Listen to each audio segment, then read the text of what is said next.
Hola chicos.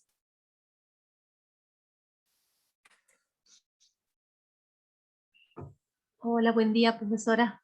¿Cómo andan? Muy bien. Ustedes la semana pasada al final tuvieron clase con Maxi, ¿no es cierto? Sí, nos dio clase. Ah, bien, perfecto. No, porque los que tuvieron problemas yo no estaba, estaba justamente de viaje porque no estoy en la Argentina, pero ¿cómo es que se llama? Los de la otra comisión, sí, al final la doctora Curi no pudo dar clase, entonces quería saber cómo andaban ustedes. Igual me dijo, hacemos una charlita por si se conecta alguien más, me dijo Maxi que un poquito les había adelantado, porque a nosotros nos tocaba dar hoy la unidad 25. ¿Mm?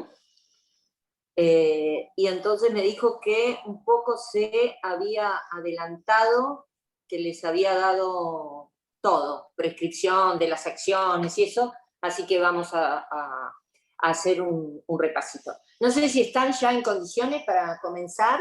Les pido disculpas de antemano, chicos, si oyen ruidos. Yo estoy en el departamento de mi hija, hace un rato había conectado el lavaplatos, el lavarropas.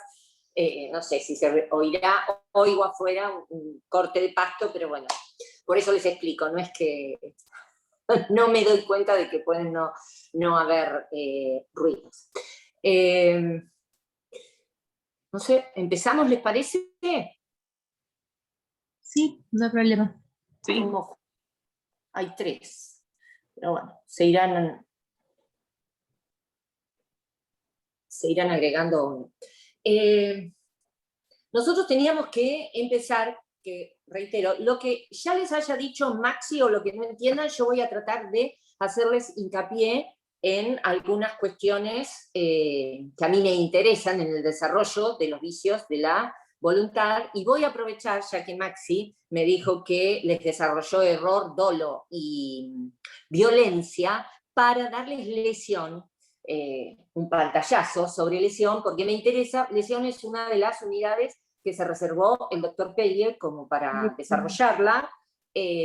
Normalmente ustedes, no digo ustedes, los que están aquí escuchando, pero no siempre escuchan esos videos o los bajan del campus, o sea que les voy a hacer algunas precisiones, aprovechando que me ahorró bastante tiempo Maxi, para el tema de la lesión. No me adelanto a simulación y fraude porque, bueno, es lo que los chicos me pidieron para dar, justamente los chicos, me refiero a los ayudantes, el jueves y mañana miércoles y el jueves. Por eso voy a aprovechar para desarrollar lesión.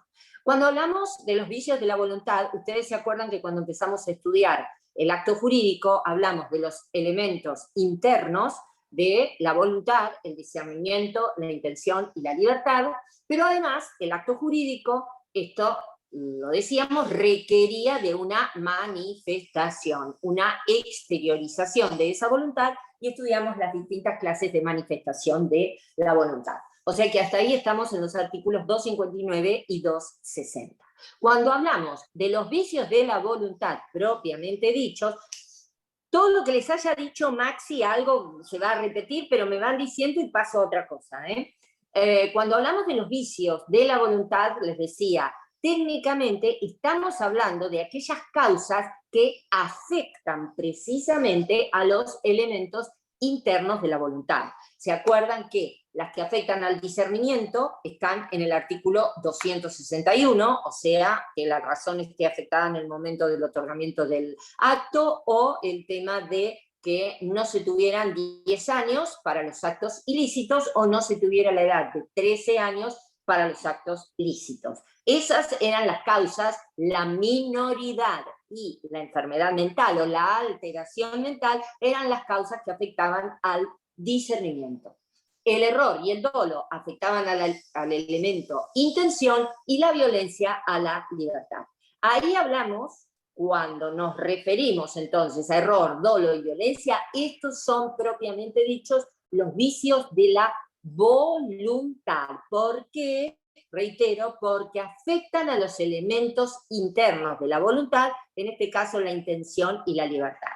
Ustedes van a estudiar como defectos de los actos jurídicos también a la lesión, la simulación y el fraude. Cuando hablamos de estos tres, decimos que son defectos o vicios, según algunos autores, propios de los actos jurídicos, pero lo que falla en ellos o falta no es la voluntariedad o alguno de sus elementos, porque el sujeto, la persona, actúa voluntariamente, sino que hay en la lesión, la simulación y el fraude, un defecto en la buena fe que tiene que imperar en el otorgamiento y la ejecución, o sea, la celebración, la ejecución y la interpretación de todo acto jurídico. ¿Se acuerdan en el título preliminar, cuando el artículo 9 hablaba de la buena fe en el ejercicio de los derechos, como esos principios que establece para ejercer los derechos?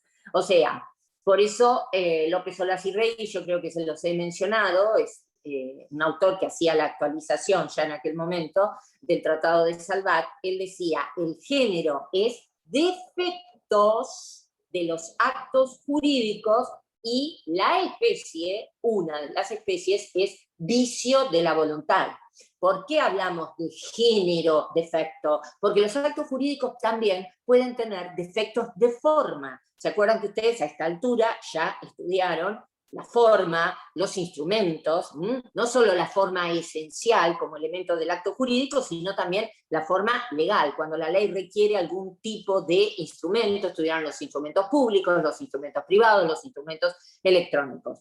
Pueden tener defectos y no podemos hablar técnicamente de vicios cuando el defecto está en la forma requerida para el acto jurídico. Por eso, entonces, el género es defectos y una de las especies, los vicios de la voluntad. Cuando hablamos de vicios de la voluntad, reitero, nos estamos refiriendo al error, el dolo y la violencia. El error, chicos, reitero, todo lo que les haya dicho Maxi, me paran y me dicen, esto ya lo vimos.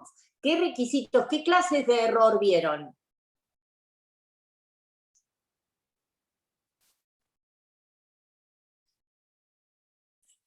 ¿Están ahí? ¿No pueden habilitar las cámaras?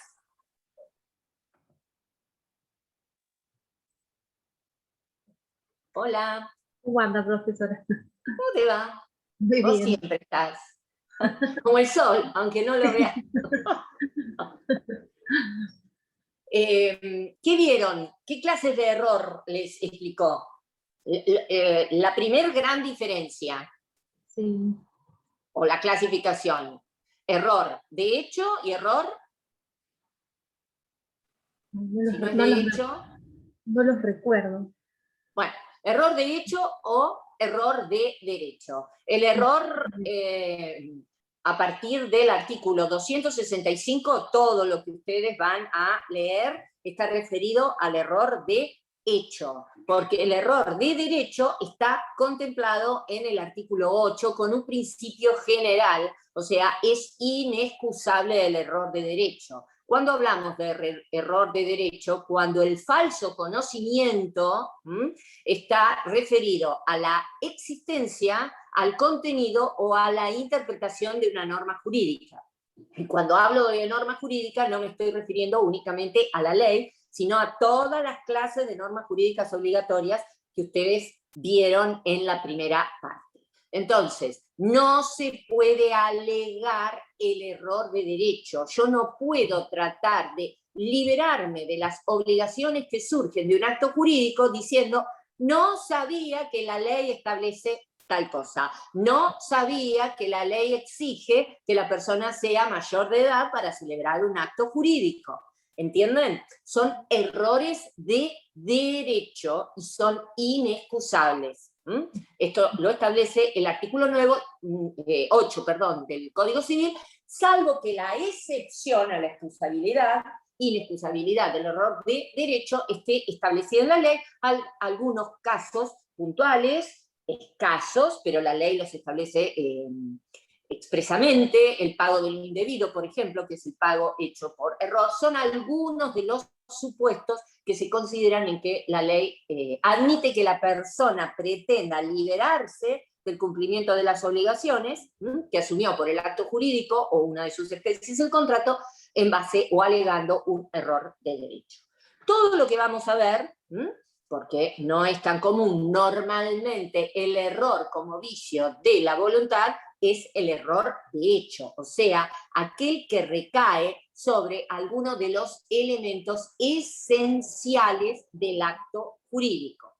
Ese va a ser el error de derecho con una novedad, porque el código de Bellezarfield exigía que el error fuera esencial y excusable. Ahora, si ustedes leen el artículo 265, exige que el error sea esencial, o sea, recaiga sobre alguno de los elementos esenciales que enumera el artículo 266, pero además que sea reconocible.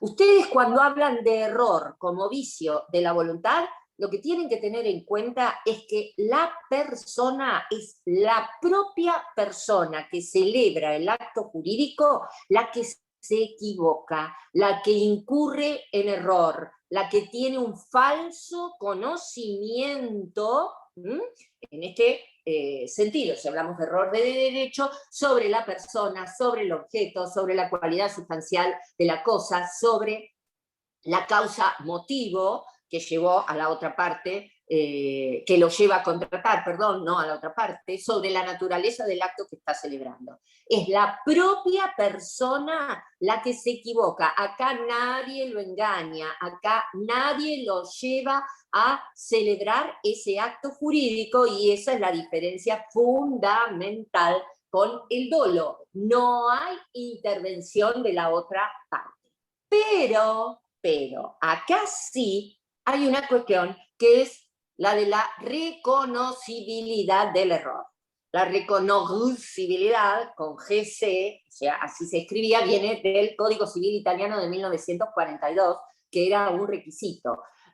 ¿Cuándo les dijo Maxi que un error es reconocible? ¿A qué se refiere el Código Civil cuando exige que sea reconocible? Por la otra parte, ojo, no por el que está obrando equivocado, bajo un falso conocimiento. ¿Cuándo es reconocible?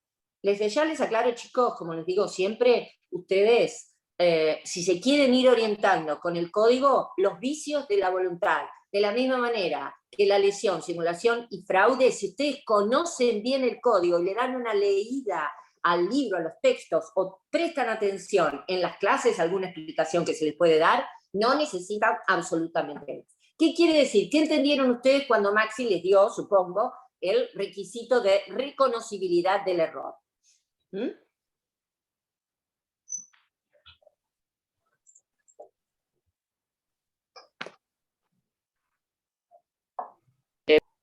¿Fue de la nulidad del acto? ¿Cómo? No, esa va a ser la consecuencia. Todos los vicios de la voluntad, error, dolo, violencia, traen aparejada, si se configuran los requisitos legales, traen aparejada la nulidad del acto. Pero fíjense ustedes que el 265, o sea que eso es después el efecto que la ley, qué solución le da a la persona que ha obrado o ha celebrado un acto jurídico afectada por el vicio de error. Pero fíjense ustedes que en el mismo 265 les dice, en general, empieza diciéndoles que es el error. El error de hecho esencial, o sea, reitero, aquel que recae sobre algunos de los elementos esenciales del acto jurídico causa su nulidad. Pero después continúa diciendo, no en todos los supuestos, si los actos son bilaterales o unilaterales recepticios, ustedes vieron clasificación de los actos jurídicos. ¿De qué está hablando acá cuando dice actos bilaterales o unilaterales recepticios? De la relación jurídica, que puede ser unilateral o bilateral. Sí, está bien. El acto jurídico bilateral, el acto jurídico va a dar lugar a una relación jurídica. Pero, ¿cuándo esa relación jurídica es bilateral? Porque fíjense ustedes que les dice bilaterales o unilaterales recepticios.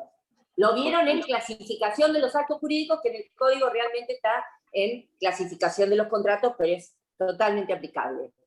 ¿Cuándo es bilateral la relación jurídica? ¿Cómo?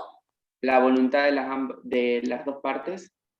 El acto jurídico es bilateral ¿sí? Cuando para su formación se requiere la voluntad de 2 o más personas. Y unilateral, habíamos dicho, cuando se requiere la voluntad de una sola persona. Pero cuando es unilateral, recepticio el acto jurídico. ¿Qué quiere decir que tenga que ver con la recepción o el conocimiento que la otra parte pueda tener, pese a que sea unilateral? Estoy hablando, por ejemplo, típico ejemplo de acto jurídico unilateral, la renuncia. Yo puedo renunciar a iniciar una acción que tengo habilitada, puedo renunciar a invocar una prescripción que está cumplida para liberarme del cumplimiento de una obligación, etcétera, etcétera. Pero es un acto unilateral. La confirmación es un acto unilateral, pero la renuncia es recepticia y la confirmación no. Entonces, ¿qué quiere decir en la clasificación de los actos jurídicos? ¿Cuáles eran los unilaterales recepticios? Bien decís vos, unilateral se requiere la voluntad de una sola persona para su otorgamiento. Pero además, ¿qué ocurre? ¿Qué puede ocurrir? Cuando yo renuncio a un derecho, a una acción, esa acción normalmente la podía iniciar contra ¿quién? Otra persona. Renuncio a cobrar, supongamos que le presté dinero a una persona, renuncio a cobrarle la deuda, a que me pague, o renuncio a cobrarle intereses, a que me devuelva el dinero nominalmente. Imaginen esa situación. ¿Por qué es recepticio? Porque ¿qué se requiere para que se extinga efectivamente la obligación de la otra parte de pagarme? Ojo, ojo, no sé si me entienden. Lo que es unilateral aquí es mi renuncia. El acto jurídico por el cual yo le presté dinero a una persona es un acto bilateral. Nos pusimos de acuerdo, le presté dinero, lo recibió, me lo tiene que devolver en un determinado plazo con intereses que habremos pactado la tasa. Hasta ahí estamos en un acto bilateral. De lo que les estoy dando el ejemplo y por lo que se puede aplicar, es lo que exige el 265, es del acto unilateral de renuncia. Si yo decido no cobrarle la deuda a una persona, es una decisión mía, interviene mi sola voluntad. No se requiere la voluntad del otro, aunque la obligación hubiera surgido de un acto bilateral. ¿Me siguen hasta acá? Pero para que se extinga la obligación, ¿por qué se llama recepticio? Mi renuncia, ¿qué tiene que ocurrir? Porque si no el otro va a venir y me va a pagar, sin enterarse de que yo he renunciado. Ese acto unilateral, ¿por qué es recepticio? Porque se necesita para que produzca efecto, ¿qué? Recepticio, ¿a qué les da la idea? De recepcionar, de la idea de recepcionar el otro. Son recepticios porque es necesario que el otro conozca cuál es mi voluntad. No interviene para nada en que yo otorgue o no otorgue ese acto jurídico, pero el otro debe conocer mi voluntad, porque si no la conoce, va a venir y va a intentar pagar la deuda a la que yo he renunciado. ¿Entienden? Por eso el código les dice que una vez aceptada la renuncia por el otro, en este caso el que me debía el dinero, se extingue la obligación a la que yo renunciante he renunciado. Fíjense ustedes entonces que el código no habla de todos los actos jurídicos. Dice, primer requisito del error de hecho tiene que ser esencial. Pero en los actos bilaterales y en los unilaterales recepticios, además tiene que ser reconocible. O sea, ¿qué quiere decir esto? Reconocible, la definición de reconocibilidad está en el 266.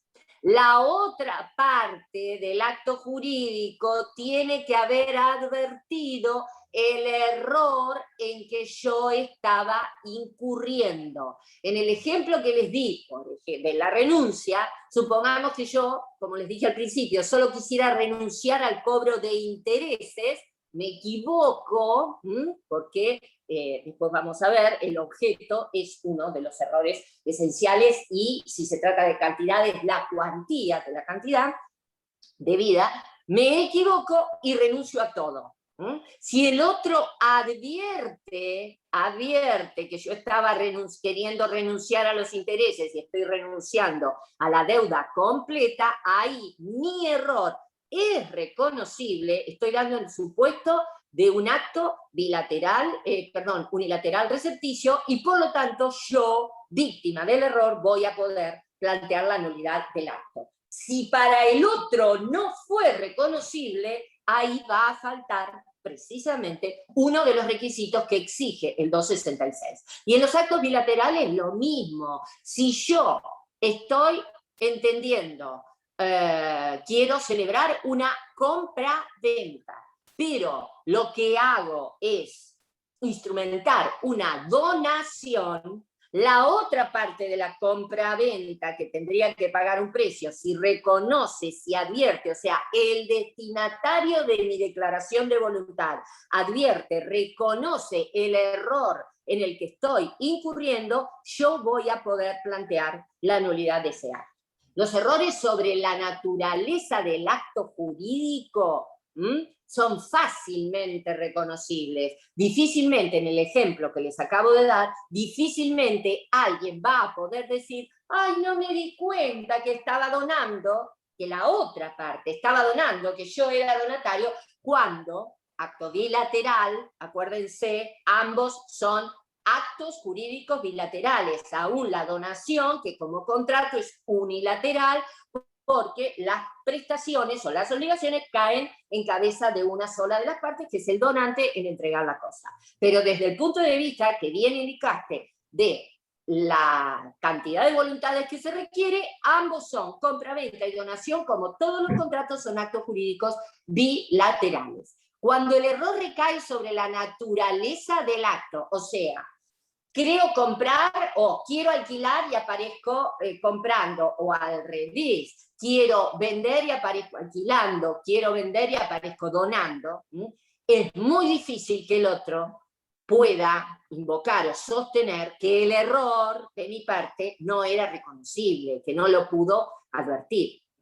Que ojo, cuando hablo de error sobre la naturaleza, no necesariamente tiene que ver con el error en la denominación, porque nosotros podemos celebrar un acto jurídico y decir que estoy donando, pero por más que lo denominemos donación, si hay alguien que entrega una cosa y otro alguien paga un precio por esa cosa, claramente, más allá de la denominación, ¿entienden? El acto es una compraventa. No se está refiriendo a eso, el 266, cuando habla en el error sobre la naturaleza del acto. Sí, por ejemplo, cuando hablamos del error de hecho sobre el sujeto, sobre la persona con la que yo voy a celebrar el acto jurídico, o sobre las cualidades de esas personas. Fíjense que en el artículo 266 les dice en el último inciso, la persona con la cual se celebró o a la cual se refiere el acto, si ella fue determinante. En esto ustedes van a tener ejemplos, no es lo mismo.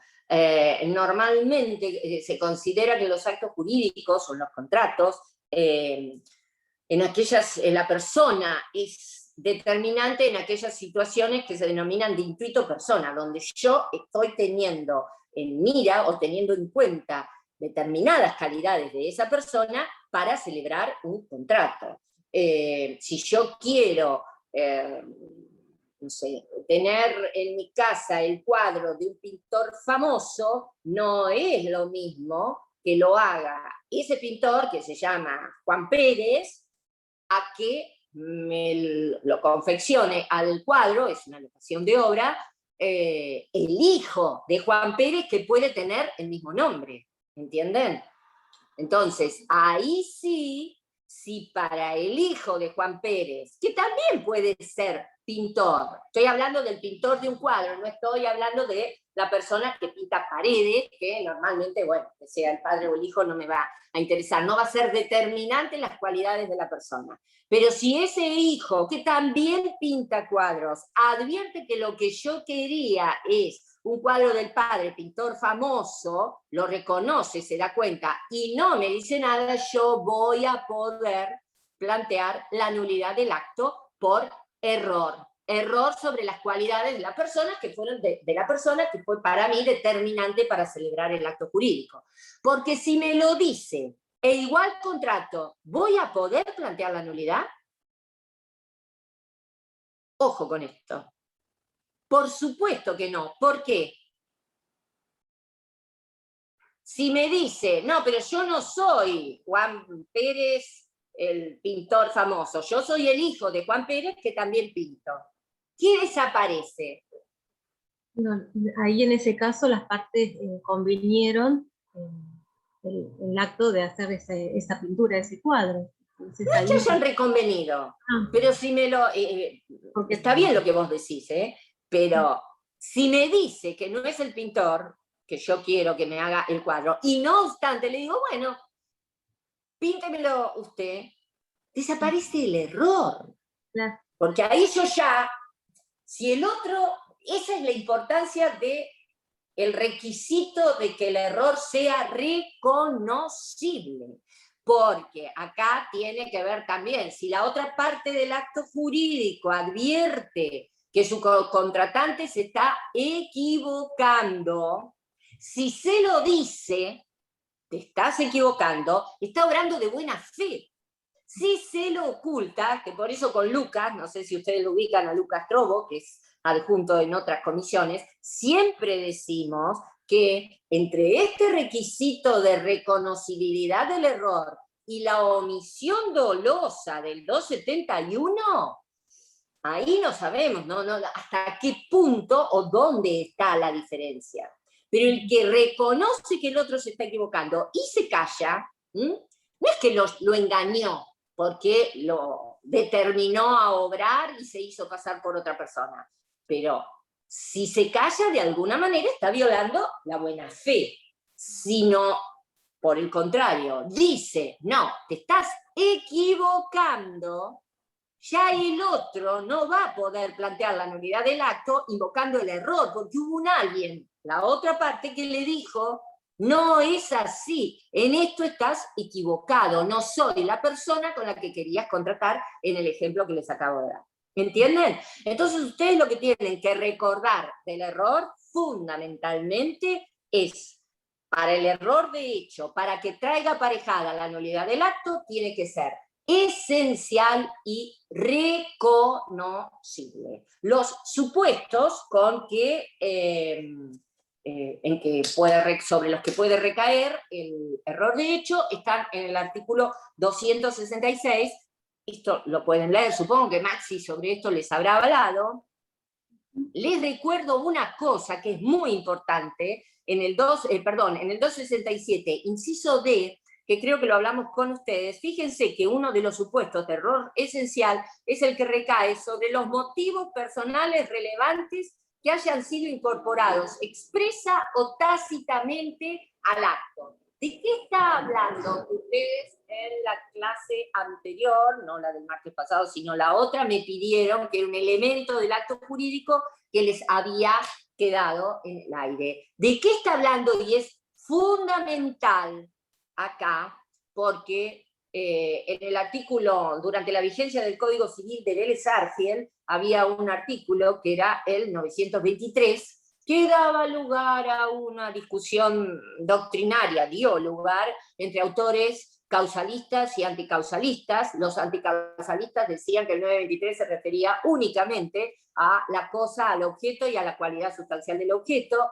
pero bueno, otros decían que el segundo párrafo no. Acá no cabe duda que los autores del código han considerado que el error sobre ¿se acuerdan cuando hablábamos de la causa motivo o la causa fin subjetiva? Que yo les dije, para que sea elemento esencial del acto jurídico tiene que estar incorporada al acto, tiene que estar exteriorizada.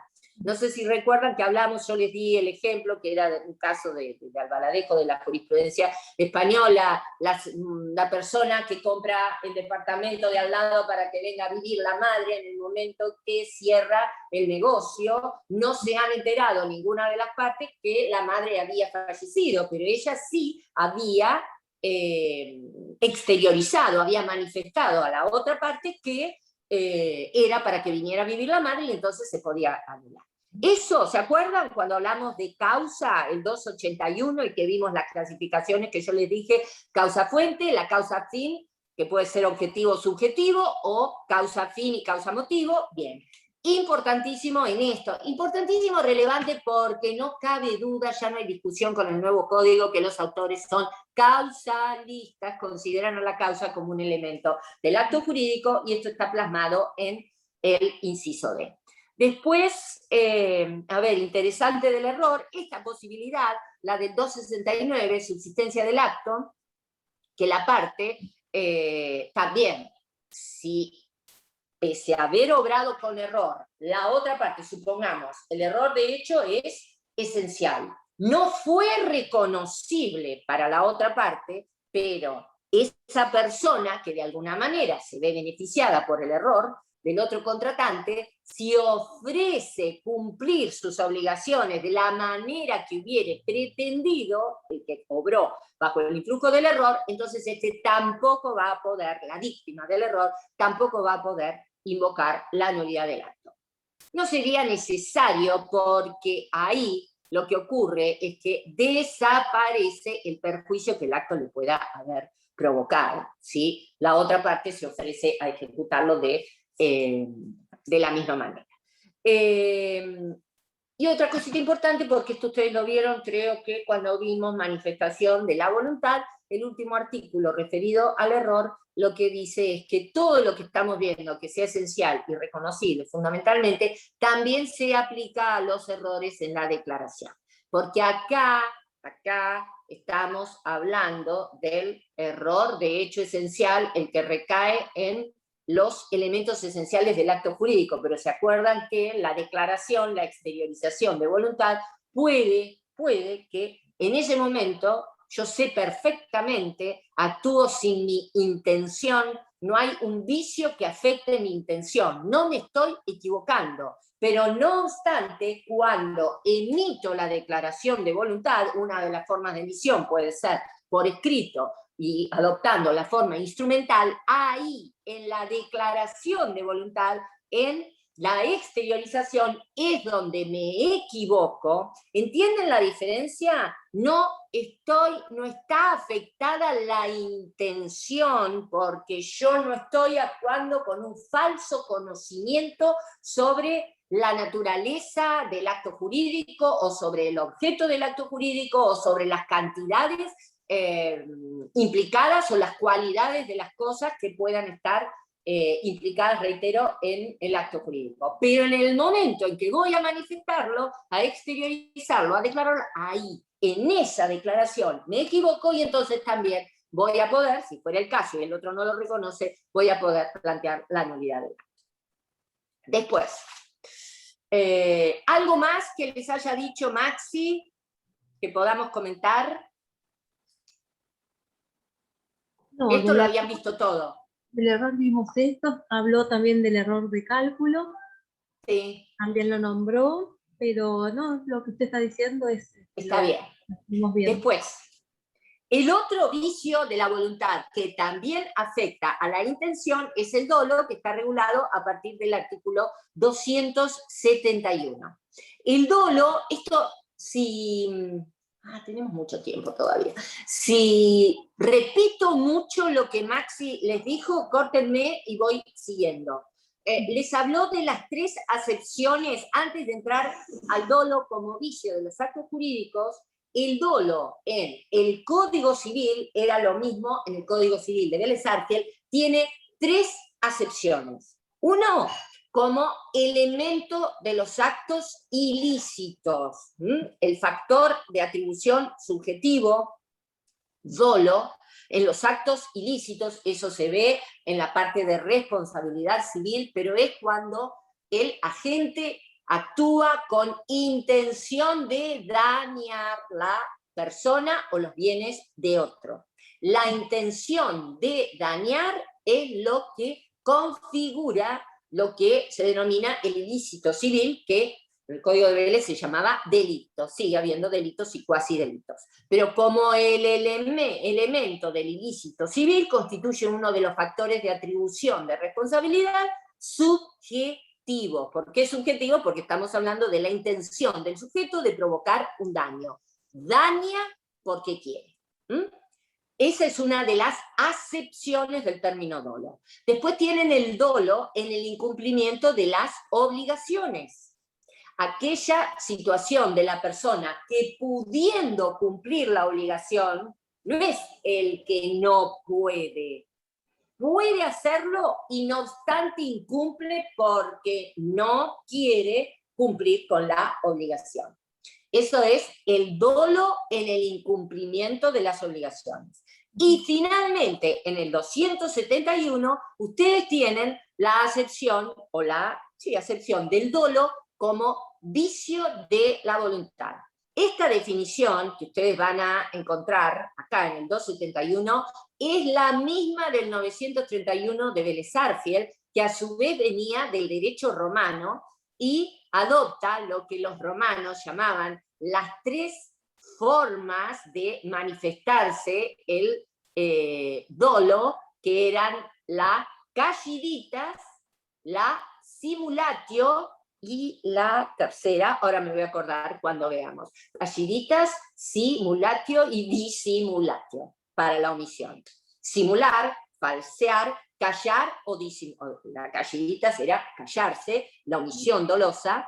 La simulatio es realmente proyectar una idea engañosa sobre el acto jurídico o los elementos esenciales de ese acto que se va a celebrar, y la disimulatio, como su nombre lo indica, disimular. No estoy mintiendo, no estoy falseando, pero estoy disimulando que el auto tiene más kilómetros de los que realmente le estoy diciendo a la parte que me lo va a comprar que tiene.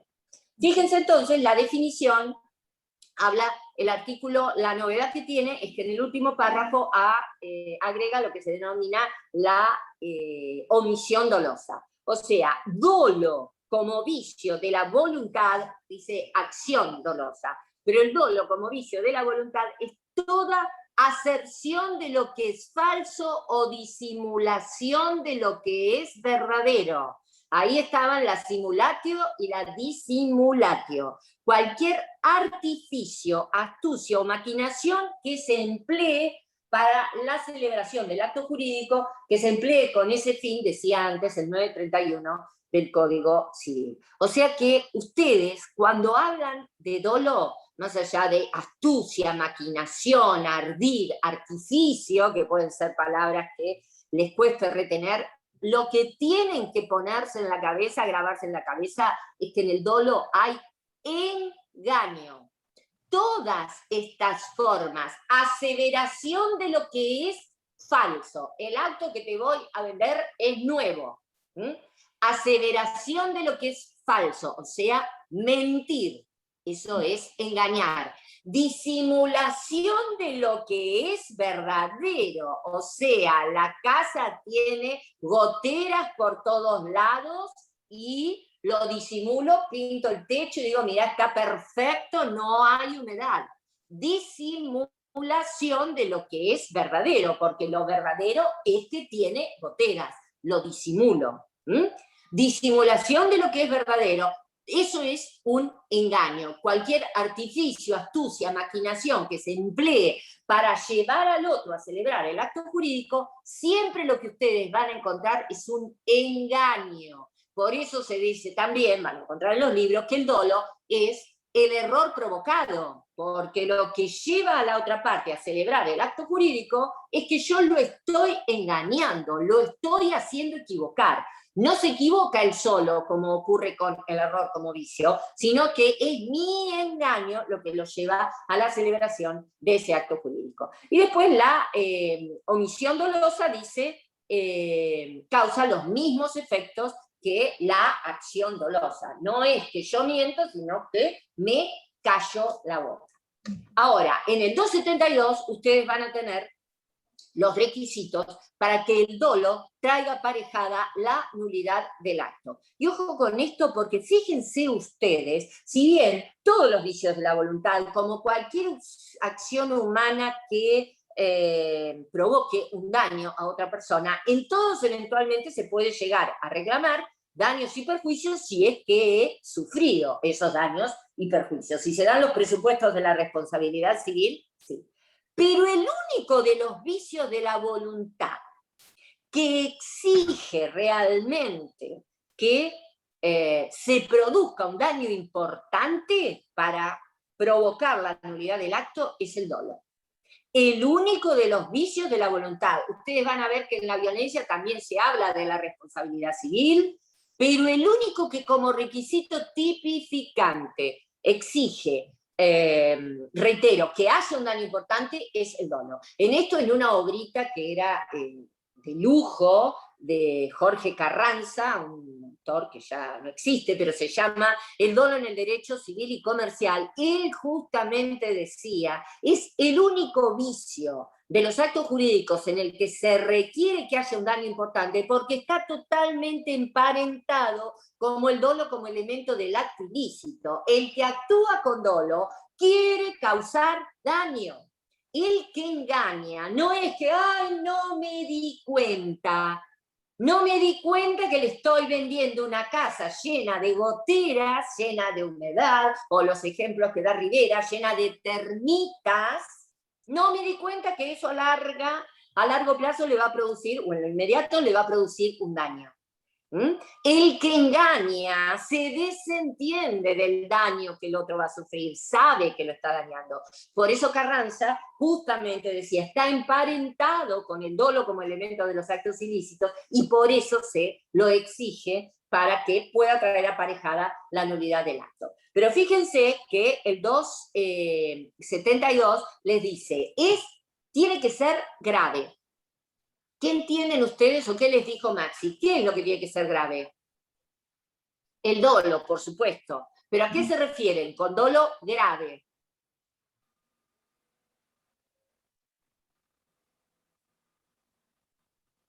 ¿Qué les parece? El adjetivo grave, ¿a qué alude?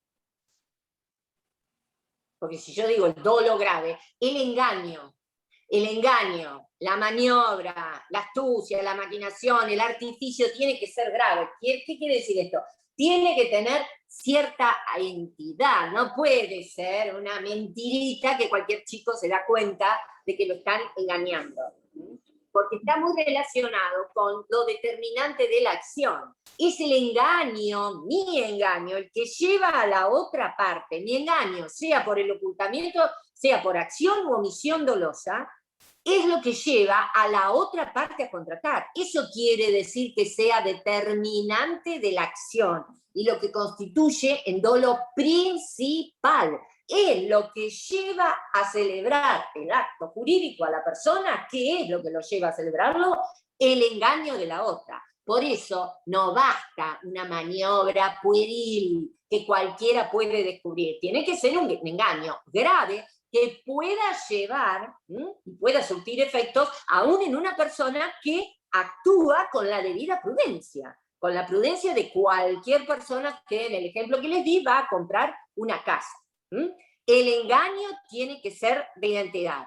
Entonces, debe ser además determinante de la acción, debe provocar un daño importante, acá el requisito del daño que les decía, es el único vicio en que se requiere el dolo, y fundamentalmente no tiene que haber dolo recíproco, porque si hay dolo recíproco, o sea, se engañan ambas partes del acto jurídico, ahí obviamente nadie puede invocar su propia torpeza, el nemo auditor turpitudinem de los romanos, y claramente entonces yo no voy a poder plantear la nulidad alegando que la otra parte, un acto jurídico alegando que la otra parte me engañó, si yo a su vez incurrí en dolo. En estos artículos, lo importante, el dolo también trae aparejada la nulidad del acto si se cumplen estos requisitos del 272. La nulidad es relativa, porque es una nulidad de protección. La ley acá quiere proteger, igual que en el error, a la víctima del error, a la víctima del dolo, a la víctima de la violencia, como vamos a ver ahora. Y tanto en el dolo como en la violencia, ustedes habrán visto con Maxi, el dolo puede ser provocado por la parte del acto jurídico, el que celebra el acto jurídico, o puede ser provocado por un tercero. Si el dolo, el engaño, proviene de un tercero, ¿se puede pedir la nulidad del acto? Y piensen acá lo que les estoy diciendo. No soy yo la que le vendo la casa, la que lo engañó, sino el de la inmobiliaria, que estuvo en la intermediación. Dolo de un tercero. Se puede pedir, la víctima del dolo que se encuentra que la casa está llena de goteras, ¿puede pedir la nulidad del acto?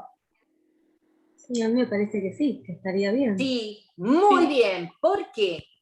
Porque igual estamos hablando de un engaño, por más de que sea un tercero.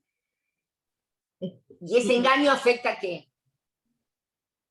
Al acto jurídico que se quiso celebrar. O sea, ¿Pero por qué? ¿A qué del acto jurídico? que puede haber afectado a la causa por ahí, puede ser. No. ¿De qué estamos hablando? De vicios de la voluntad. Sí. Esta persona que compró la casa con las goteras, no la engañé yo, que soy la vendedora, sino, como les dije, el de la inmobiliaria. ¿Obró con intención o estaba afectada su intención? Y obró con la intención de engañar. No. Yo te estoy hablando de la víctima. El que va a poder plantear la nulidad del acto jurídico es la víctima del dolo. Sí. Yo que soy la otra parte en el ejemplo, la que vendí la casa que tenía goteras en el techo, yo no le engañé, le engañó el de la inmobiliaria. Pero esa persona que adquiere la víctima del dolo, ¿obró con intención? No. No. Y entonces por eso, para la ley, no importa que el dolo provenga de la otra parte del acto jurídico o de un tercero, porque la víctima del dolo, en ambos casos, actúa sin intención. Su intención está viciada por el dolo ejercido por un tercero en este caso. Lo que va a ser diferente, y esto se lo dice el artículo 275, es la responsabilidad por los daños. Porque si yo sabía, la otra parte del acto jurídico, la que le vendo la casa, yo sabía que el tercero la estaba engañando, ahí vamos a ser solidariamente responsables. Ahora, si yo soy totalmente ajena al engaño, a ver, en el ejemplo que les di de las goteras, puede que no pueda, o sea, que no pueda ser totalmente ajena al engaño.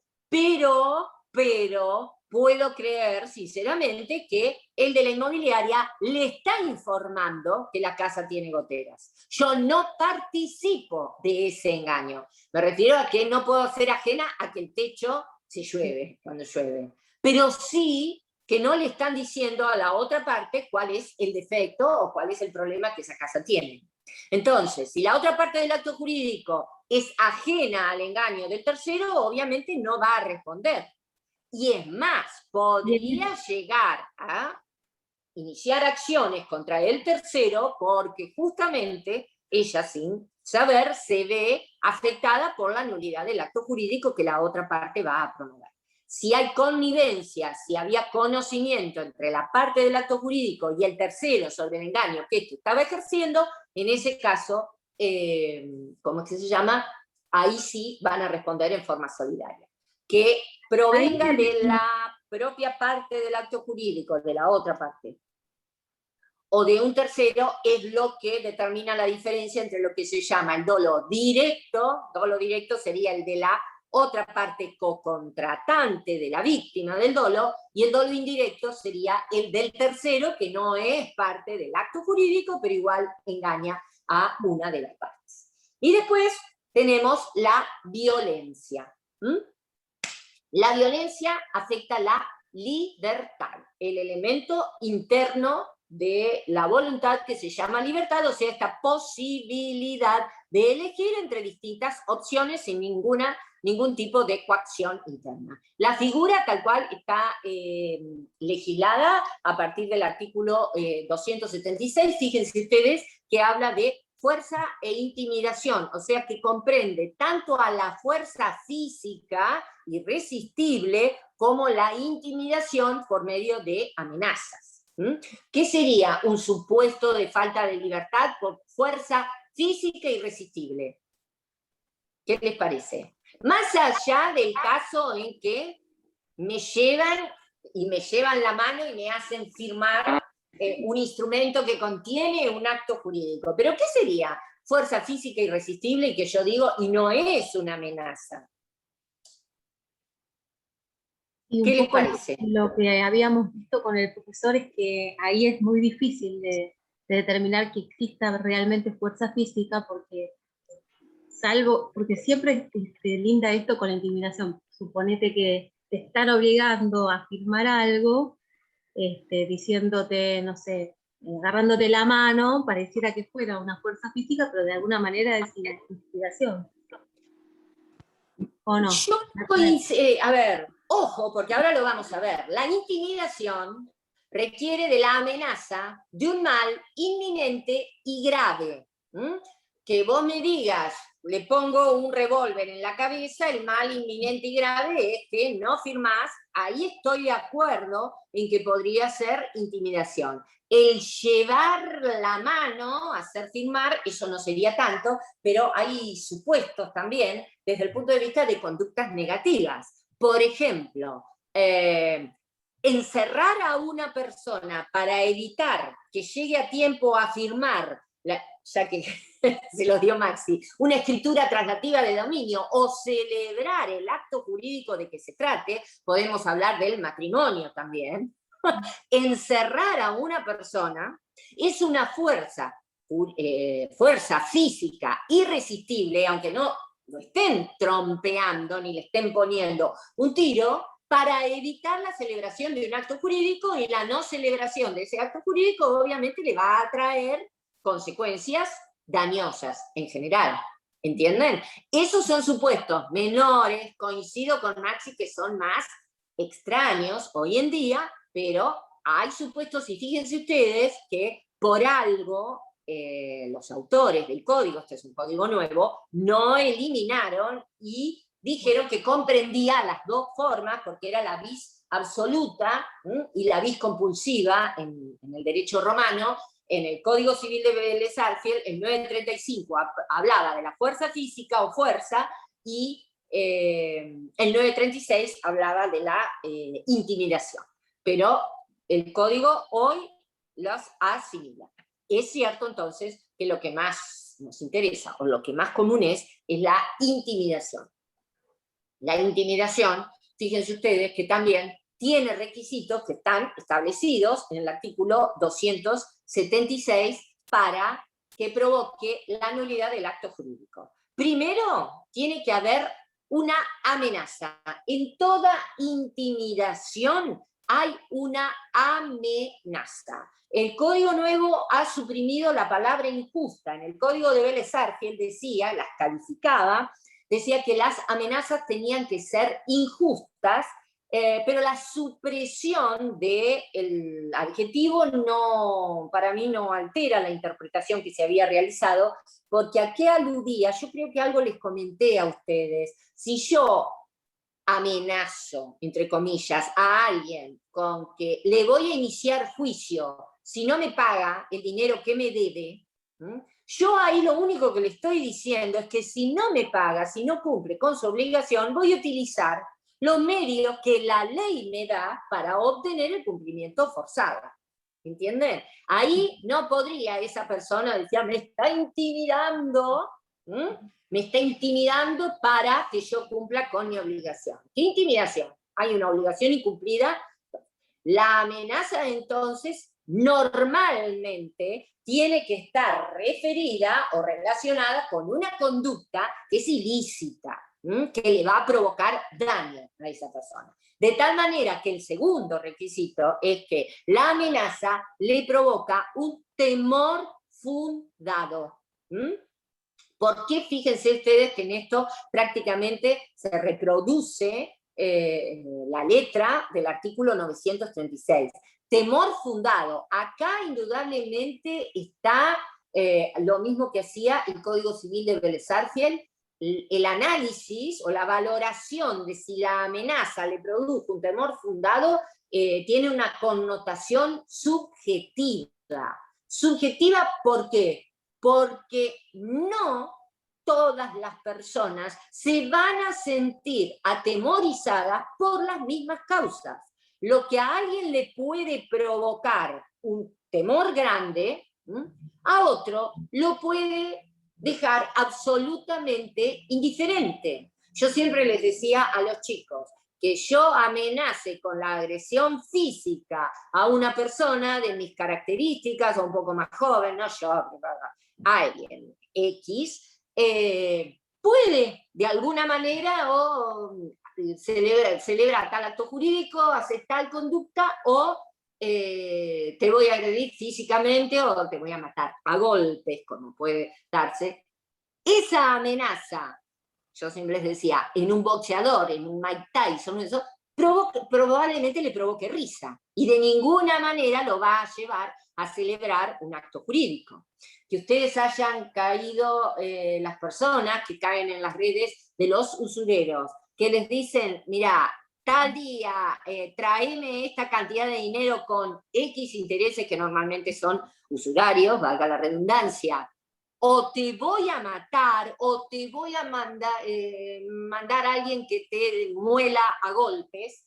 Eso, se dan cuenta que eso es una amenaza que para la generalidad de las personas nos va a provocar el temor fundado de que efectivamente van a poder cumplir con eso. Podrá haber alguien que no lo sea. Pero por eso les digo, cuando hablan, la amenaza tiene que provocar en la persona, en la destinataria, un temor fundado ¿de qué? De sufrir un mal inminente y grave. Este análisis es esencialmente subjetivo, porque puede que yo haya una persona que le diga, firmame este papel, firmame este pagaré, lo que fuere, cualquier tipo de acto jurídico, o le pego un tiro al primero que pase por la vereda, va a haber gente que se va a sentir intimidada, porque me muero si al primero que aparezca, por la vereda o por la ventana, le pegan un tiro. Y otros puede que lleguen a decir, listo, pegale, porque no les interesa ese tercero totalmente ajeno. Vos te reís, pero el que hacía esa diferencia era Jean Vías. Hoy ya no existe esto en el Código Civil, pero en el nuevo Código Civil, pero en el Código Civil de Vélez consideraba que no había que probar el temor que me había provocado cuando la amenaza estaba dirigida al cónyuge, ascendientes y descendientes. En ese caso, para el Código Civil de Vélez Sarsfield, no cabía duda que la amenaza de sufrir un mal sobre la persona de cónyuge, ascendientes o descendientes, a el que tenía que celebrar el acto jurídico, obviamente que lo iba a intimidar y tenía que, no era necesario probar el temor que le había provocado. Y en cambio Jean Vías decía, no, porque en la generalidad de las situaciones se da que si me amenazan matar al cónyuge, a estas personas, voy a sentirme intimidado y voy a firmar sin libertad. Pero puede ocurrir que deteste a mi cónyuge.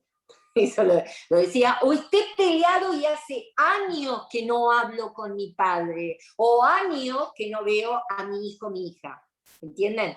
Muy exagerado, muy llevado al extremo del detalle en la generalidad de las situaciones. No se da. Y fíjense ustedes que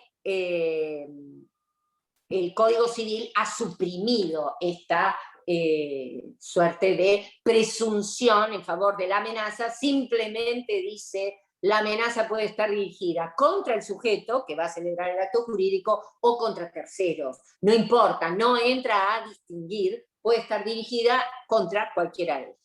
Entonces, requisitos: amenaza que provoca un temor fundado en las particulares circunstancias de la persona, obviamente, de sufrir un mal inminente y grave. Acá la inminencia no solo alude a que se va a producir en un periodo corto de tiempo, sino también a la inevitabilidad. La persona tiene que tener la sensación de que esa amenaza, además de que puede ocurrir en cualquier momento, no lo va a poder evitar ni aún, en algunos casos, acudiendo a las autoridades públicas. En el ejemplo que yo les acabo de dar, de una amenaza de un usurero y que les diga: o me pagás o te voy a hacer moler a golpes o te voy a hacer pegar un tiro, y uno no sabe dónde va a venir, o el que te ponga una bomba. En general, Cifuentes, que también era un autor, era bárbaro, lo que pasa es que está desactualizado, Elementos de Derecho Civil, parte general, él decía: las actuaciones de las mafias, uno nunca sabe, con mafias de cualquier tipo, no es necesario empezar a pensar en El Padrino y en Vito Corleone. Decía, uno nunca sabe en qué momento y en qué lugar va a explotar la bomba, o me van a hacer una vendetta, o lo que fuere. ¿Entienden? A eso tiende la inminencia, no solo la proximidad en el tiempo, sino fundamentalmente a la inevitabilidad, aunque acuda a las autoridades públicas para que me defiendan, ni en ese supuesto voy a poder evitar que se concrete. Un mal inminente y grave. Fíjense que les dice sobre su persona, bienes o los de un tercero. En este caso se han eliminado esa situación de cónyuge ascendientes y descendientes.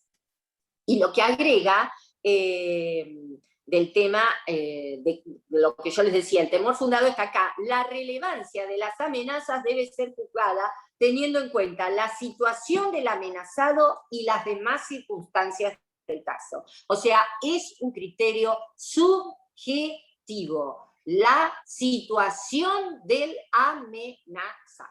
Después, en lo que a ustedes les importa, la violencia también puede ser provenir de un tercero. No es la otra parte del acto jurídico la que me amenaza para celebrarlo, para llevarme a celebrarlo, sino que puede provenir la amenaza por un tercero. Y en ese caso las reglas son las mismas que las del dolo. Si la parte conocía que el tercero estaba amenazando al co-contratante, en ese caso son responsables solidariamente, y si no, únicamente por los daños producidos será responsable el tercero.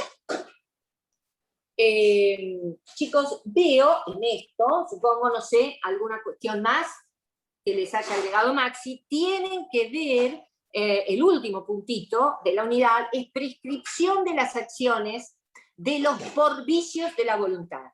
En esto tienen que ir al artículo 2562 en materia de prescripción, 2562 del Código, que es donde están todos los plazos de prescripción. Los vicios de la voluntad prescriben a los 2 años. Fíjense que el 2562 les dice plazo de prescripción de 2 años. Y en el inciso A, el pedido de declaración de nulidad relativa. Tanto el error, el dolo como la violencia provocan la nulidad relativa. Ustedes todavía no han empezado a estudiar nulidades, pero van a ver que la nulidad relativa es una nulidad de protección. Acá la ley les da la acción de nulidad a la víctima del error, la víctima del dolo y la víctima de la violencia. Entonces, el plazo de prescripción de la acción de nulidad relativa es de 2 años, pero después se tienen que ir al 2563, que en el inciso A también contempla si se trata de vicios de la voluntad. Y ahí establece a partir de qué momento empiezan a contarse los 2 años. Si se trata de vicios de la voluntad, o sea, claramente error, dolo o violencia, desde que cesó la violencia o desde que el error y el dolo pudieron conocerse o ser conocidos. Desde que se conocieron el error y el dolo y desde que cesó la violencia. Fíjense ustedes que el inicio del cómputo del plazo de prescripción es diferente, porque del error yo me tengo que dar cuenta que me equivoqué. En el dolo me tengo que dar cuenta que la otra parte me engañó. En la intimidación no necesito darme cuenta de nada. Me está amenazando. ¿Entienden que es diferente? Entonces, ¿cuándo voy a poder accionar libremente? Cuando la violencia haya cesado. ¿Se dan cuenta por qué? El comienzo del cómputo del plazo, entonces, es diferente. Después vamos a ver el inciso D, que también, y ojo, por eso distingue vicios de la voluntad, porque después van a ver que el inciso E habla de la lesión, el inciso C habla de la simulación y el B de la simulación ejercida entre partes, el F de la acción de fraude. Que cada uno es distinto, ustedes no vieron simulación o fraude. Todo lo que estamos viendo ahora, el error, el dolo, la violencia, ahora les voy a hablar un poquito de lesión, y la simulación son acciones de nulidad. Si bien lesión, simulación y fraude son defectos propios de los actos jurídicos, de la buena fe, como les dije. El fraude, ojo, lo van a ver, creo que les toca el jueves, pero el fraude no provoca la nulidad del acto, sino la otra causal de ineficacia del 386, que es la inoponibilidad. Esto se lo van a explicar claramente, pero vayan grabándoselo. Cuando hablan de fraude, no hablan de nulidad, lo cual no quiere decir que no se pueda, la ley no pueda establecer un plazo de prescripción de la acción de inoponibilidad. Ojo con esto. Pero cuando esta unidad habla de prescripción de las acciones por nulidad, por vicios de la voluntad, entonces recuerden ustedes, tienen que ir al 2562, 2 años, y el 2563, inciso A, porque después vamos a ver los otros. Ahora, recuerden, y yo no les estoy diciendo que no tienen que ver el video de Walter, porque incluso en el cronograma que les pasamos está así, él asumía la unidad 26. Pero como no me quiero adelantar a fraude y simulación, porque lo quieren dar los chicos, vamos a hablar unas palabritas en lo que nos queda de la lesión. Tienen que irse, fíjense que metodológicamente está separado, porque luego de hablar del acto jurídico, de los elementos internos de la voluntad y de las formas de manifestación de ella, les habla de los vicios de la voluntad. Después vienen todos los otros elementos, el objeto, la causa, la forma, los instrumentos, y recién a partir del 332, los defectos propios del acto jurídico, hay un único artículo de lesión, que es el 332. Después viene en el 333 la simulación y en el 338 el fraude. Fíjense entonces que metodológicamente el Código Civil también está diferenciando los vicios de la voluntad de los defectos o vicios propios de los actos jurídicos, que son estos tres.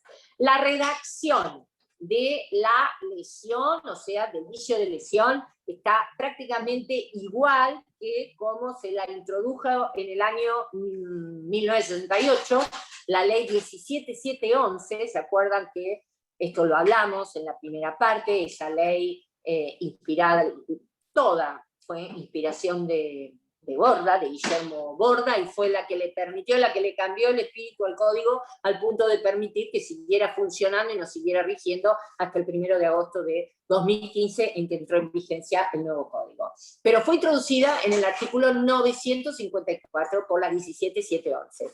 Déles, como les diría, la gran mayoría de todos los códigos del siglo XIX, los denominados códigos decimonónicos, no introdujo la lesión, no porque la conociera, ustedes ya obviamente estudian otro código, no lo van a ver y no es necesario que lo vean, pero además de los artículos del Código Civil de Vélez Arfiel, las notas a algunos de esos artículos de Vélez eran verdaderos tratados, demostraban que realmente conocía la legislación de todo el mundo, porque ustedes fíjense que él no introdujo la lesión, la conocía porque ya venía la lesión enorme o enormísima del derecho romano.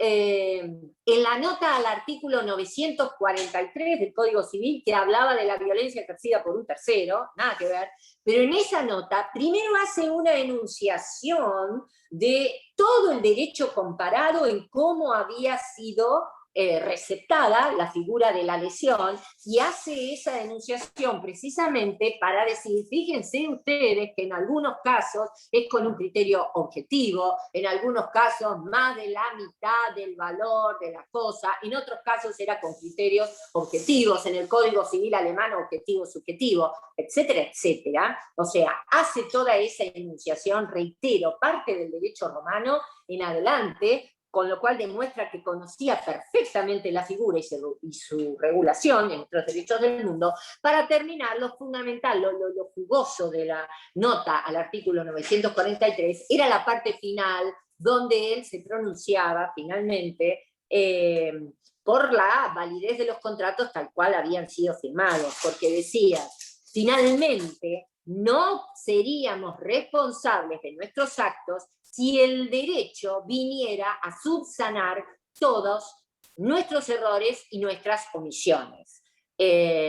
La voluntad libremente expresada, sin vicios, tiene que llevar a que los contratos sean cumplidos, más o menos, decía así. O sea, si hay una voluntad que no tiene vicios, o sea, un obrar con discernimiento, intención y libertad, y celebramos un acto jurídico, hay que cumplirlo, que era un derivado de ese principio del pacta sunt servanda, los pactos deben ser cumplidos también del derecho romano. La ley 17711 la introduce y el código reproduce textualmente lo que establecía el artículo 954, salvo que entre las condiciones subjetivas del lesionado ya no habla de ligereza, sino que habla de debilidad psíquica. Entonces, yo primero, fíjense ustedes que tiene varios párrafos, se los voy a ir mencionando a esta altura y fundamentalmente porque reproduce el 954, yo me lo acuerdo bastante de memoria, al artículo 332. Esto no quiere decir que ustedes tengan que estudiarlo de memoria, van a tener, yo primero se los digo, pueden ir leyendo, acompañando con la lectura del código y van a tener que tener en cuenta algunas cositas que les marco. Fíjense ustedes que dice que puede demandarse la nulidad o la modificación. Antes hablaba de reajuste, pero es una diferencia menor. La nulidad o modificación de los actos jurídicos cuando una de las partes, explotando la necesidad, debilidad psíquica o inexperiencia de la otra, obtuviera una ventaja patrimonial evidentemente desproporcionada y sin justificación. Acá, en este primer párrafo, están los dos elementos subjetivos que configuran el vicio de lesión y el elemento objetivo. El elemento objetivo va a estar dado, se los adelanto, por la desproporción de las prestaciones. Esa ventaja patrimonial evidentemente desproporcionada y sin justificación. Ahora vamos a volver sobre ella. Pero ojo con esto, porque hay dos elementos subjetivos. Uno, que se requiere en la figura del lesionado, de la víctima de la lesión, y el otro elemento subjetivo en la figura del lesionante. Este elemento subjetivo del lesionante, que es la explotación, es lo que tipifica a la figura de la lesión. Ojo con esto, chicos, reitero. Lo que tipifica la figura de la lesión es la explotación, la intención de aprovecharse de la situación de inferioridad, necesidad, debilidad psíquica o inexperiencia en que se encuentra la otra parte. Me aprovecho, conozco esa situación de inferioridad, la aprovecho y cierro el negocio a pura ganancia. Si no hay explotación, no hay lesión. Puede que una de las partes se encuentre en los estados de necesidad, debilidad psíquica o inexperiencia. Pero si la otra no explotó esa situación de inferioridad, no va a haber lesión.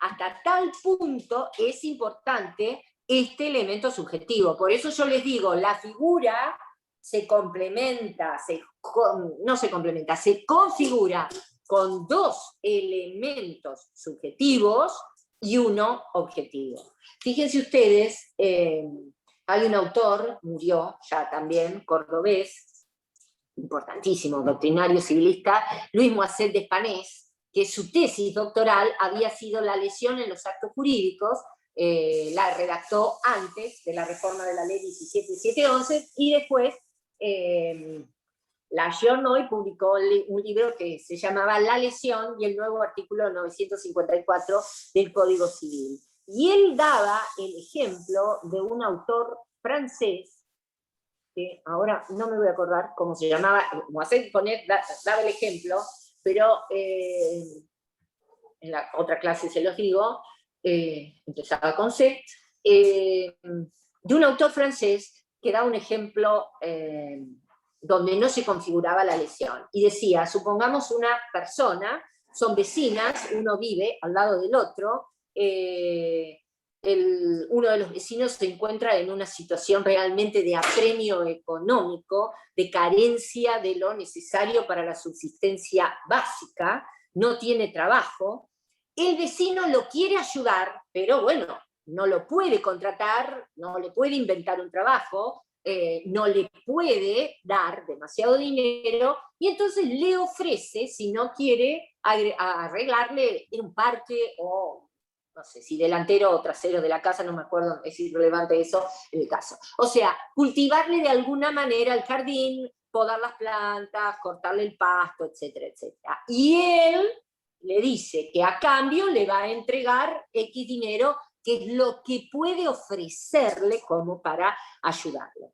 Terminada la obra, una vez que le cortó el pasto, podó las plantas, arregló ese jardín, el valor del servicio prestado es muy superior al dinero que este vecino carenciado obtuvo por su labor, por su trabajo. Y sin embargo, no hay lesión, porque en el ánimo del vecino, lejos de explotar esa situación de inferioridad, estuvo ayudarlo de alguna manera sin humillarlo, sin afectar su dignidad. No darle una limosna, sino ofrecerle, bueno, me hace este trabajo y le pago lo que puedo pagarle por esto. ¿Hay desproporción de prestaciones? Sin duda que las hay, porque les digo, la labor cumplida, el servicio prestado es de un valor infinitamente superior al precio que recibe o al dinero que recibe por él. ¿Hay un estado subjetivo de necesidad? Sin duda, de necesidad económica, de carencia absoluta. Se van dando los requisitos. ¿Qué falta? Fíjense ustedes, uno de los elementos subjetivos, el elemento objetivo, y sin embargo falta la explotación. Por eso les decía, la explotación, el aprovechamiento es la nota tipificante de la lesión. Sin ella no hay lesión, por más que se presente la desproporción y el otro estado subjetivo. Primer estado subjetivo, entonces, en el lesionante o supuesto lesionante, la explotación. Segundo estado subjetivo es en la víctima de la lesión o lesionado, la necesidad, decía antes, la debilidad psíquica o la inexperiencia. Por lo que les acabo de decir, la necesidad obviamente que está referida, ya les digo, a una carencia económica extrema. El que no tiene las condiciones mínimas para la subsistencia. Y ojo, no necesariamente tiene que ser el que está por debajo de la línea de pobreza o el que no puede comer, porque puede ser una persona que tenga trabajo, que pueda tener lo mínimo indispensable para subsistir, pero se da una situación de enfermedad que no puede costear un tratamiento o una operación, o no tiene una obra social con que lo pueda afrontar, y ahí también se da una situación de necesidad que lo lleva a celebrar un acto jurídico en absoluta desventaja. No se tiene que estar muriendo de hambre necesariamente. Por supuesto que abarca la figura a esos supuestos, pero no necesariamente, reitero, tiene que estar muriéndose de hambre. Puede darse una situación de salud que no la puede afrontar. Obviamente que esta situación de carencia tiene que ser externa, por circunstancias externas que no están relacionadas con la otra parte del acto jurídico. No tiene que ser el otro el que lo lleva a esa situación, porque ahí estaríamos en otra figura. El otro se aprovecha, explota, pero no lo lleva a esa situación de necesidad, que tampoco se asimila al estado de necesidad como causal de justificación. Esto ustedes lo van a ver en el segundo año en obligaciones, pero el estado de necesidad es una causal de justificación que me exime de responsabilidad. El típico ejemplo del que tira la carga del barco al mar para que el barco no se hunda. Eso es estado de necesidad, pero ¿por qué? Ante dos bienes diferentes, la carga o la vida de los tripulantes del barco, tiramos la carga al mar con el consiguiente daño que vamos a provocar a los titulares, a los dueños de esa carga, pero se salvan vidas. Por eso esa conducta dañosa, porque provoca daño, pero está justificada y no voy a responder por ella. Nada que ver con la situación de necesidad carencial de la que habla el artículo 332. La debilidad psíquica es abarcativa, como su nombre lo indica, de todas aquellas situaciones. Es más amplia que ligereza, porque el problema que había habido, que se entendía que cuando él, no es 54, hablaba de ligereza, se estaba refiriendo al supuesto de los inhabilitados del 152 bis del Código de Vélez. Eso ya está todo derogado. Ahora es más amplio, porque dado como está regulado, y ustedes lo estudiaron a esto, hoy todo el régimen de la inhabilitación, que solo quedó el pródigo, pero de las restricciones a la capacidad de ejercicio, estamos hablando de todas aquellas personas que puedan verse por su situación particular en una situación de disminución o de debilidad psíquica, de vulnerabilidad psíquica, y entonces van a ser los que carecen de discernimiento, el inhabilitado también, pero los restringidos en su capacidad de ejercicio, depende de cuál sea la causa. Fíjense que eran alteraciones mentales, ebriedad, toxicomanía, la ancianidad también, el anciano, no aquel que, bueno, tiene alguna pérdida, sino una pérdida patológica en cuanto a sus aptitudes psíquicas. La debilidad psíquica es mucho más abarcativa. Y la inexperiencia no es la falta de conocimiento, pero sí podríamos decir que es la falta de conocimientos para el acto concreto que se quiere realizar. No es el mero obrar irreflexivo, porque eso no está amparado por el derecho. Solo Borda, que era el autor del instituto, decía, ¿por qué no el obrar irreflexivo si realmente está siendo explotado por el otro? ¿Por qué no? Podría llevar a la nulidad del acto jurídico, pero bueno, en general la doctrina lo que sostiene es que no ampara a ese obrar irreflexivo. Esto, en el primer párrafo, dos elementos subjetivos y el elemento objetivo, o sea, el que explota, se aprovecha del estado de inferioridad del otro, inferioridad traducida en necesidad, debilidad psíquica o inexperiencia, obtiene una ventaja patrimonial evidentemente desproporcionada y sin justificación. Ventaja patrimonial, por eso la mayoría de los autores dice que el vicio de lesión únicamente es aplicable a los actos jurídicos bilaterales onerosos. Actos jurídicos bilaterales onerosos. O sea, ¿de qué estamos hablando? De contratos. Porque el contrato como acto jurídico, ya lo vimos, siempre es bilateral y la definición de contrato es oneroso, porque los gratuitos, la ventaja patrimonial, como, imagínense un contrato bilateral, un acto jurídico bilateral, un contrato gratuito, la donación. ¿Cómo explota el donatario al donante? ¿Entienden? Cómo se aprovecha de esa situación de necesidad, ligereza, una experiencia. Esto lo dice Rivera.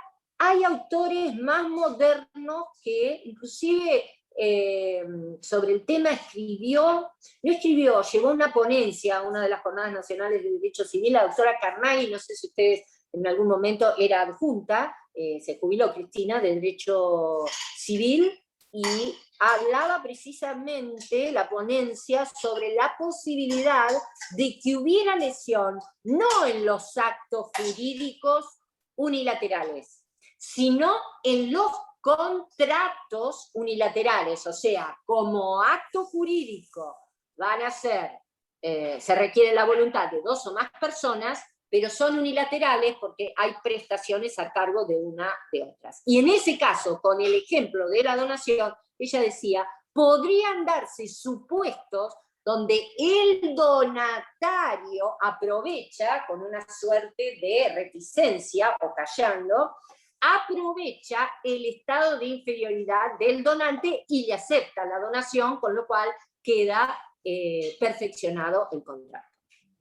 Hay algún artículo publicado sobre esto, pero en principio estaríamos coincidiendo en que estamos hablando de actos jurídicos unilaterales onerosos. La ventaja es una ventaja evidentemente desproporcionada y sin justificación. ¿Qué quiere decir esto? Que no tenga justificación. En el ejemplo que les di, que es un ejemplo de libro, el que daba Moisset de Panés, hay una evidente desproporción entre el cultivo del terreno y el precio y el pago recibido. Pero tenía una justificación, porque el otro, lejos de querer explotarlo, lo quería ayudar. Supongamos que, no sé, una persona realmente, no solo aquellos supuestos en que quiere ayudar, una persona va a Córdoba y encuentra un artículo escrito por Vélez Sarsfield en el año previo a redactar el Código Civil y quiere pagar una fortuna por eso, o el que paga una fortuna por no sé, algún elemento, algún objeto que perteneció a un ídolo deportivo, literario, lo que fuere, un ídolo. Entonces, ahí puede que haya una desproporción notable entre las prestaciones, lo que pagué por una camiseta de fútbol, pero va a tener justificación. Por eso, ustedes siempre tienen que tener en cuenta que a la hora de accionar por lesión, voy a tener que demostrar la existencia, en principio, de los 2 elementos subjetivos, el estado de inferioridad de uno y la explotación por el otro, y el elemento objetivo, la notable desproporción de las prestaciones, evidente desproporción.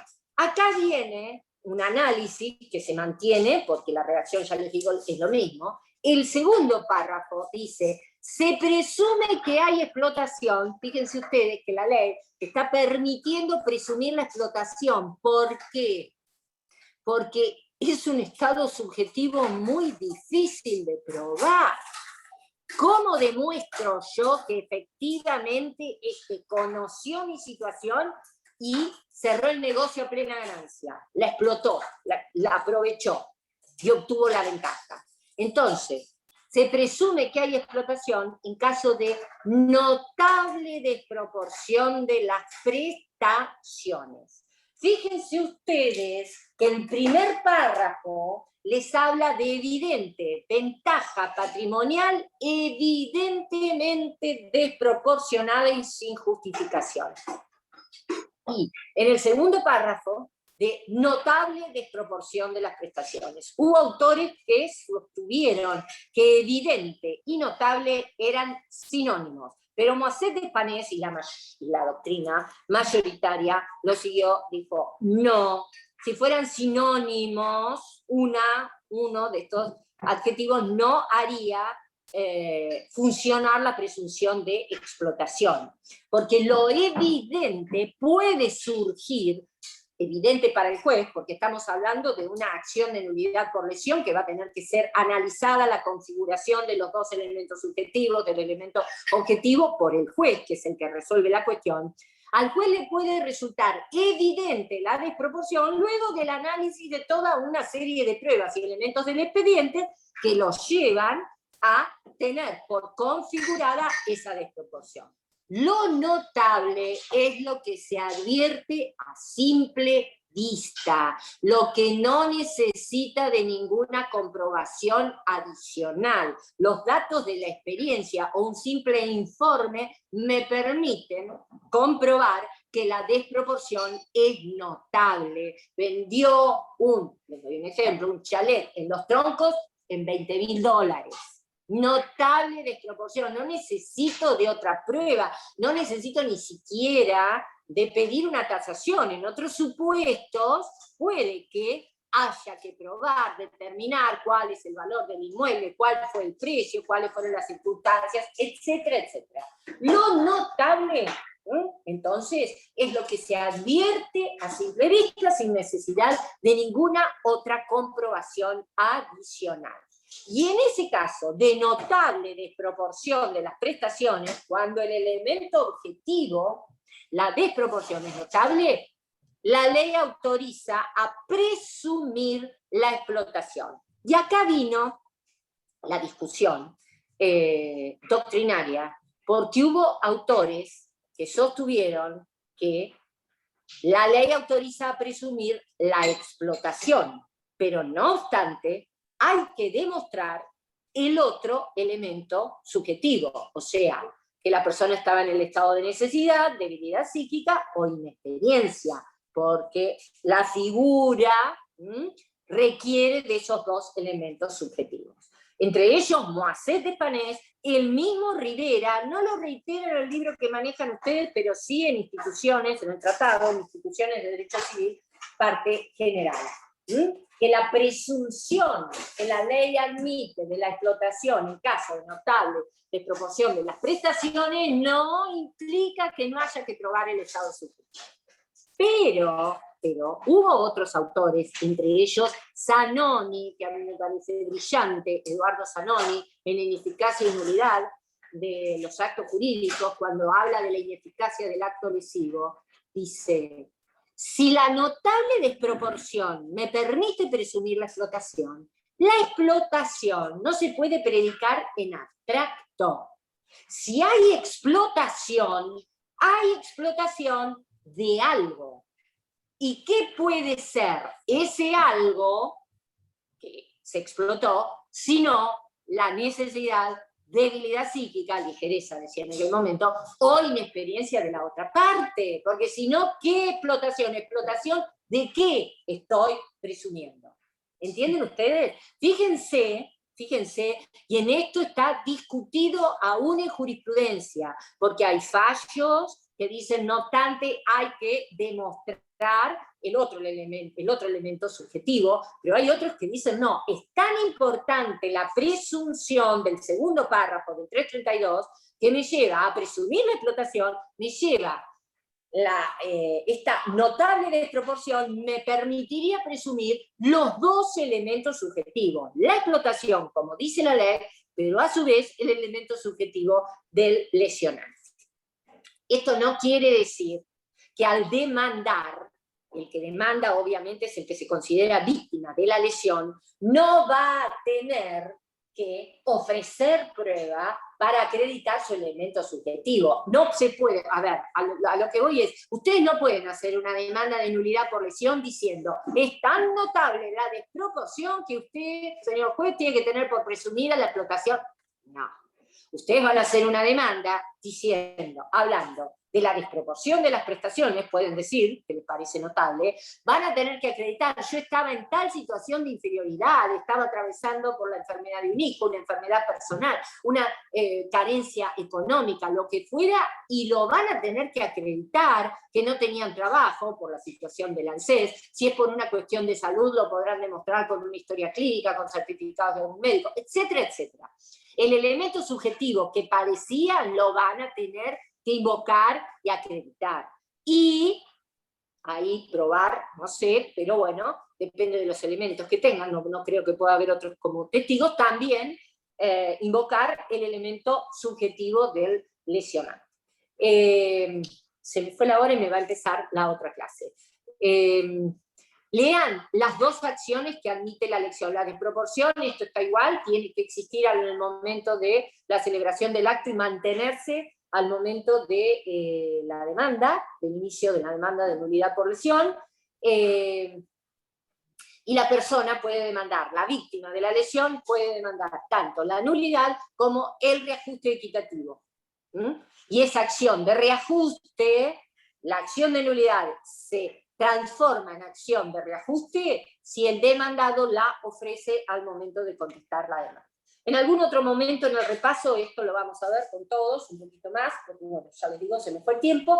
Fíjense que dice que solo el lesionado y sus herederos son titulares de la acción, y la prescripción cambió, en esto sí, porque en el 954 eran 5 años desde el momento del otorgamiento del acto, y ahora tienen que ver nuevamente el 2562, es una acción de nulidad relativa, 2 años, pero el inciso E dice, desde que se hicieron exigibles las obligaciones que la víctima de la lesión, el lesionado, debió haber cumplido.